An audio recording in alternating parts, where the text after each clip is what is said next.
جی بسم اللہ الرحمن الرحیم۔ السلام علیکم ورحمۃ اللہ وبرکاتہ۔ خوش آمدید کرتے ہیں آپ کو اپنے چینل خان پنساری میں۔ ہماری آج کی ویڈیو انتہائی زبردست ٹاپک پر ہوگی۔ آج ہم بات کریں گے دریائے فرات کے بارے میں کہ کیا دریائے فرات خشک ہو رہا ہے اور کیا لوگ اس میں سے سونا نکال رہے ہیں۔ اگر دریائے فرات میں سونا ہے تو کتنی مقدار میں سونا ہے؟ کیا واقعی یہاں پر سونے کا پہاڑ ہے؟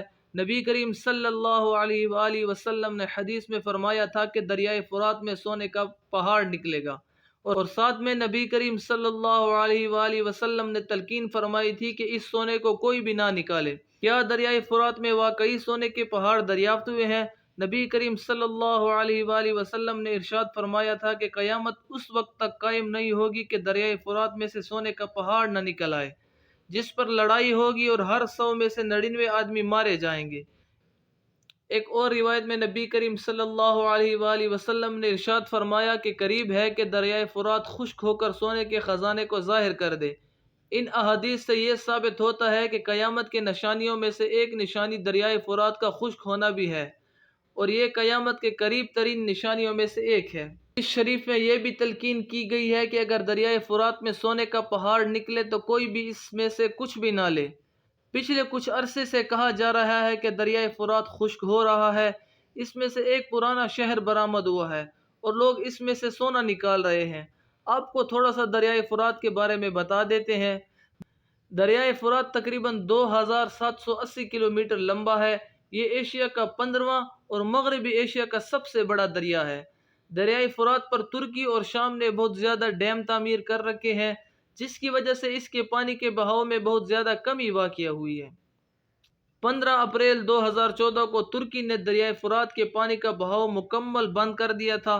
اب سوال یہ پیدا ہوتا ہے کہ دریائے فرات واقعی خشک ہو رہا ہے اور لوگ اس میں سے سونا نکال رہے ہیں۔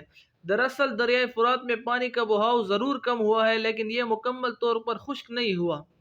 15 اپریل 2014 کو ترکی نے دریائے فرات کے پانی کا بہاؤ مکمل بند کر دیا تھا، جس کی وجہ سے ترکی اور شام کی باؤنڈری پر مکمل خشک ہو گیا تھا۔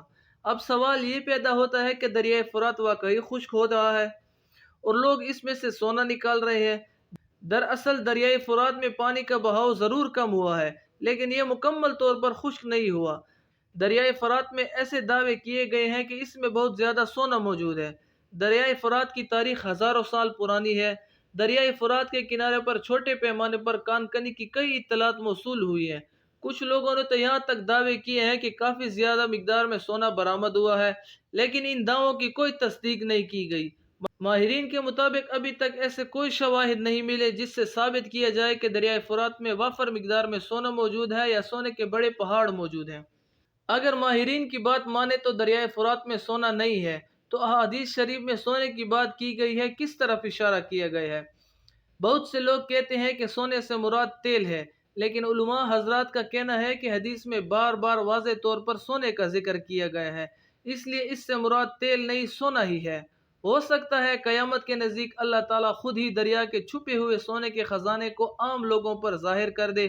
حضور صلی اللہ علیہ وآلہ وسلم نے سونے کی پیشن گوئی قیامت کے نزدیک ترین کی تھی، اور ہمارا ایمان ہے کہ پیشن گوئی ضرور پوری ہوگی، اور اس طرح سے پوری ہوگی کہ دنیا کے ماہرین حیران اور پریشان رہ جائیں گے۔